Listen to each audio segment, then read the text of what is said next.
Hello అందరికీ, ఇవాల్టి recipe అన్నంలోకి అదిరిపోయే కొబ్బరి పచ్చడి. దానికోసం కడాయిలో ఆయిల్ వేసుకొని కొంచెం శనగపప్పు, ధనియాలు, జీలకర్ర, అలాగే నువ్వులు వేసుకోవాలి. ఇవి వేగుతుండగా ఇందులో కారానికి సరిపడా ఎండుమిరపకాయలు, తర్వాత కరివేపాకు వేసుకోవాలి. ఇందులోకి సన్నగా కట్ చేసుకున్న కొబ్బరి ముక్కలు కూడా వేసుకోవాలి.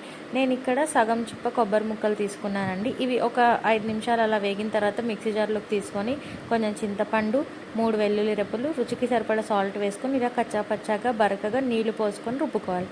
ఇప్పుడు తాలింపు కోసం కడాయిలో ఆయిల్ వేసుకొని 3 వెల్లుల్లి, శనగపప్పు, ఆవాలు, జీలకర్ర, కరివేపాకు, ఎండుమిరపకాయలు, కొంచెం ఇంగువ వేసుకొని తాలింపు రెడీ అయిన తర్వాత మనం నూరు పెట్టుకున్న కొబ్బరి పచ్చడిలోకి కలుపుకోవడమేనండి. అంతే, వేడి వేడి అన్నంలో కొంచెం నెయ్యి వేసుకొని పక్కన ఈ కొబ్బరి పచ్చడి వేసుకొని తింటే ఉంటుందండి.